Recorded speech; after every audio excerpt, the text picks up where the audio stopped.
Hello everyone, welcome to current affairs section of WOW IS. In this video we will discuss about current affairs of July 14, 2020. The PDF of this video you can get from our Telegram channel, and if you like our video please hit the like button and subscribe to our channel to get the latest update. Please hit the bell icon.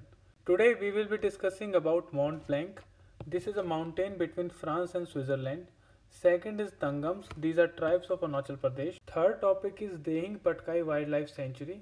Fourth topic is breaking the political criminal bureaucratic nexus. This topic is related with the recent encounters in UP. And the last topic is Chabahar Rail Project. Our first topic is Mont Blanc. ये mountain है जो situated है France और Italy के बीच में. इस map में आप इसको देख सकते हो. This is the border line of Italy and France and this mountain is मॉन्ट blank. अब ये देख लेते हैं कि मॉन्ट ब्लैंक के बारे में इंपॉर्टेंट चीज़ें क्या है जो हमें याद रखनी चाहिए. फर्स्ट ऑफ ऑल तो it is the highest range of Alps and western Europe.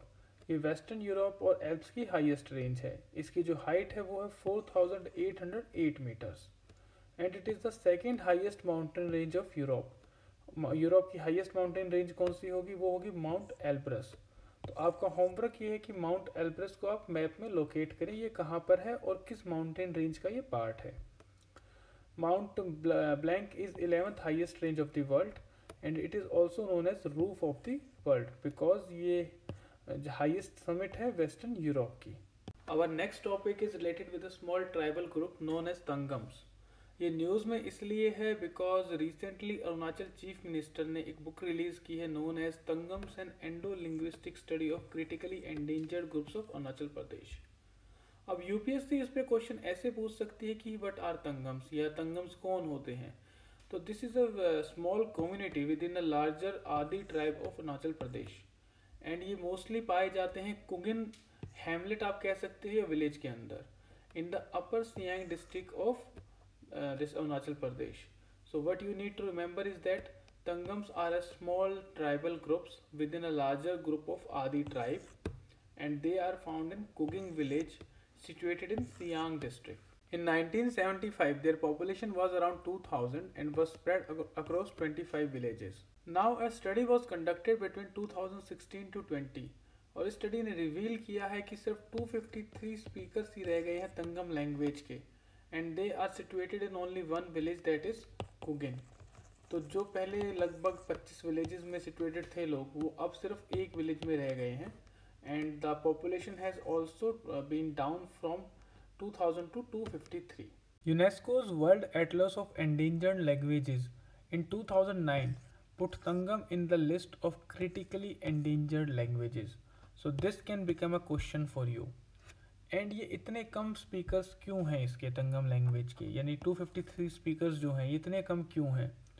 Because जो कुकिंग विलेज हैं जहाँ पे तंगम्स रहते हैं उसके चारों तरफ जो विलेजेस हैं वो बने हुए हैं आदि सब ग्रुप से, जैसे शिमोंग्स हो गए, मिनियोंग्स हो गए या बुद्धिस्ट ट्राइबल कम्युनिटी ऑफ कंबाज हो गए.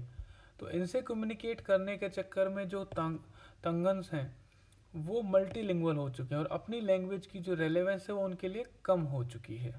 उसके साथ साथ जो बेसिक इंफ्रास्ट्रक्चर है वो वहाँ पे प्रॉपरली डेवलप्ड नहीं है. ना तो हेल्थ फैसिलिटीज़ अवेलेबल हैं, ना ड्रिंकिंग वाटर अवेलेबल है, रोड इलेक्ट्रिसिटी ऐसा कुछ भी अवेलेबल नहीं है कुकिंग के अंदर. सो इसकी वजह से जो ये लैंग्वेज के स्पीकर्स हैं वो बहुत कम रह गए हैं. This trend of decline in popularity for the native language is not only seen in the numerically small groups like Tangams. It is also seen in the numerically significant tribes like Nishi, Galo, Mishmi, Tangsa.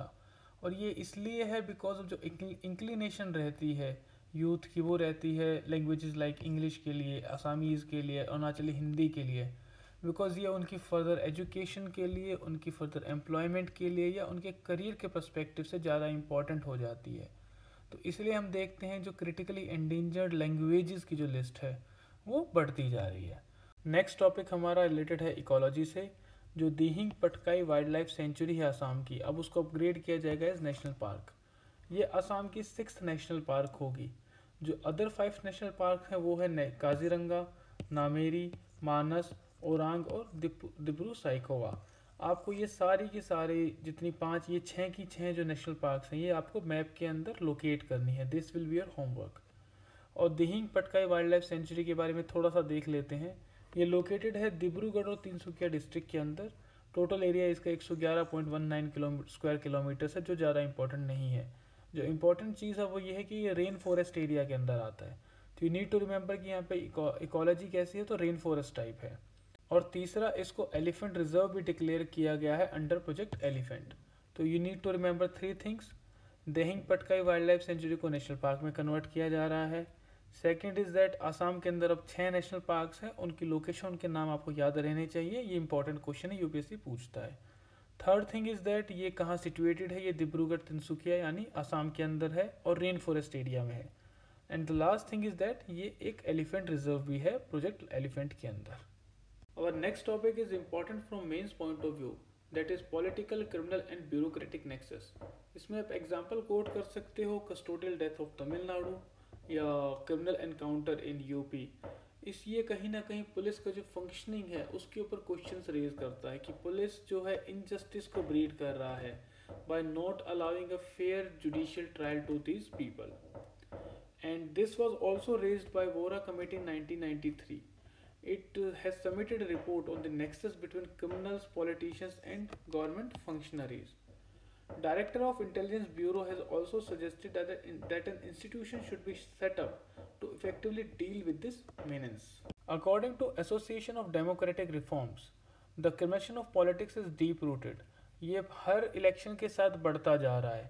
For example, 2019 में 30% of the lawmakers in parliament had serious criminal offences या cases against them.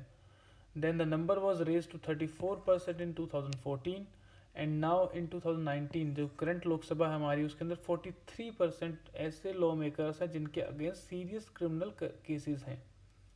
ये जो data है ये आप coat कर सकते हो अपने किसी भी आंसर के अंदर जो रिलेटेड हो क्रिमिनलाइजेशन ऑफ पॉलिटिक्स के साथ।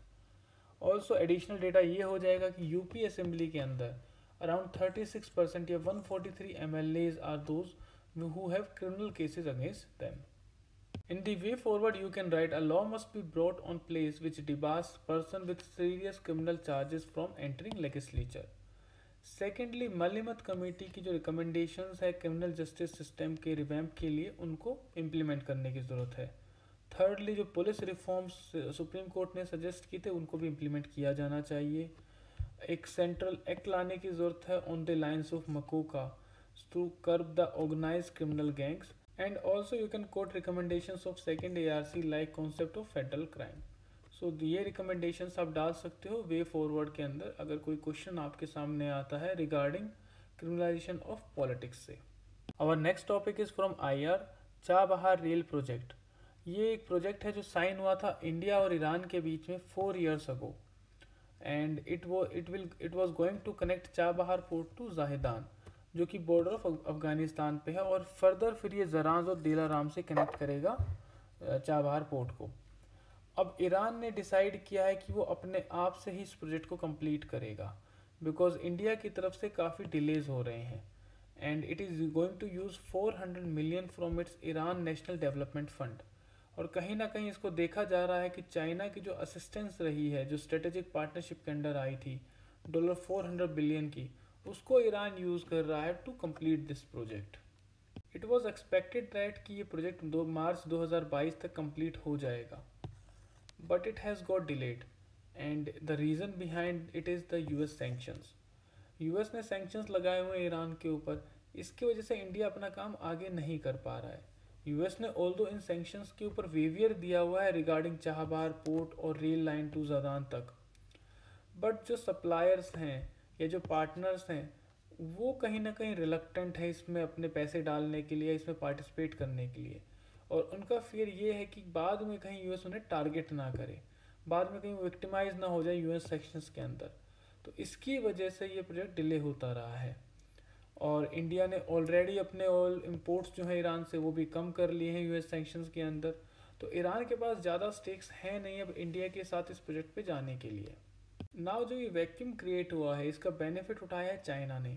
It has signed a 25 strategic partnership with Iran और इसके अंदर उसे जैसे मिलेगा कि जहाँ बाहर ड्यूटी फ्री जोन में उसकी इन्वॉल्वमेंट रहेगी चाइना की, ऑयल रिफाइनरी जो पास में उसमें भी चाइनीज़ इन्वॉल्वमेंट रहेगी, और चाबहार पोर्ट के अंदर भी उसको एक लार्जर रोल प्रोवाइड होगा। रूमर्स ये भी हैं कि चाइना चाबहार पोर्ट को लीज कर दिया जाएगा चाइना को, इंडिया को सरपास करके। And Gwadar and Chabahar port ये दो क्लोज में है, तो दोनों के बीच में टाई अप भी हो सकता है इन फ्यूचर। इसके साथ साथ चाइना ने अपना इंटरेस्ट दिखाया है बंदर जस्ट पोर्ट के अंदर, जो 350 किलोमीटर्स अवे है चाबहार पोर्ट के साथ पोर्ट से। तो ये शो करता है कि कहीं ना कहीं चाइना और ईरान के जो रिलेशंस हैं वो पॉजिटिव ट्रेंड के ऊपर हैं, और इंडिया कहीं ना कहीं ईरान की फ्रेंडशिप को लूज़ करते जा रहा है। सो इसी के साथ हम अपनी आज की वीडियो को एंड करते हैं। वी होप दैट आपको ये वीडियो अच्छी लगी होगी और आपके लिए फ़ायदेमंद भी रही होगी।